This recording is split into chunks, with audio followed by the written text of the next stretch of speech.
গৌরী, দেখুন আমি তো আমার পছন্দ মতন শাড়ি কিনে এনেছি, এবার দেখুন সেটা আপনার পছন্দ হয় কিনা।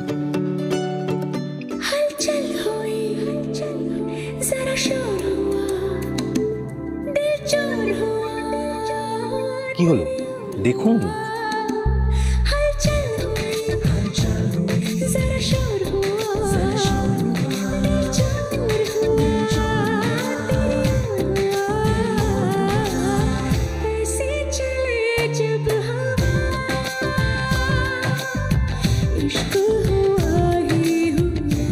স্যার, আপনার পছন্দ হয়নি তো?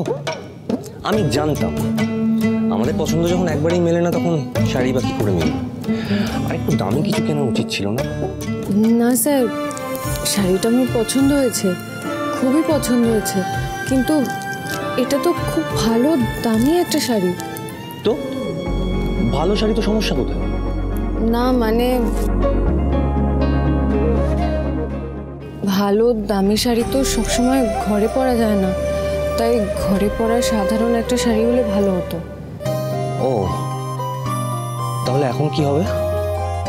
ভাত কাপড়ের জন্য এই শাড়িটা আমি পরে নিচ্ছি, কিন্তু বাড়িতে পরার কয়েকটা সাধারণ শাড়ি মানে ওই সুতির ছাপা শাড়ি হলেই হবে।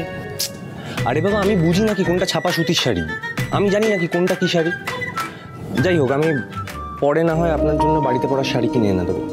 না না স্যার, আপনাকে কিনতে হবে না, আমি দোকানে গিয়ে নিজেই কিনে নেব। না না, আপনার যাওয়ার কোনো দরকার নেই, আমি বাজারে গিয়ে কিনে আনবো। অবশ্য আমার পছন্দ আপনার পছন্দ নাই হতে পারে। না না স্যার, শাড়িটা আমার খুবই পছন্দ হয়েছে, আজকে ভাত কাপড়ে এই শাড়িটাই আমি পরবো। সে ঠিক আছে, কিন্তু একটা কথা মাথায় রাখবেন গৌরী, এখন কিন্তু বাড়ির টেম্পারেচার হাই। তাহলে এখন কি করতে হবে আপনার মাথায় আছে তো মিস ঝামেলা? কোনো ঝামেলা করা যাবে না স্যার। কারেক্ট, এখন কোনো ঝামেলা করা যাবে না। মা ঠিক যেমন যেমন বলবে, যেটা করতে বলবে আপনি ঠিক সেইভাবে কাজটা করবেন, মনে থাকবে তো? কারোর যেন কোনো সন্দেহ না হয়।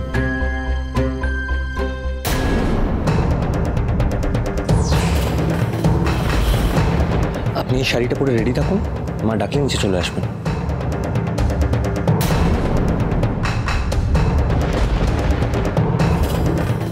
ও, ভাইয়ের খুব প্রেম জেগেছে বইয়ের জন্য, ভাত কাপড়ের জন্য শাড়ি কিনে এনেছে।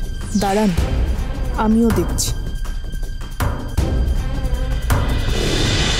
হরগৌরী বাইস হোটেল, সোম থেকে রবি প্রতিদিন রাত 10টায় স্টার জলসায়।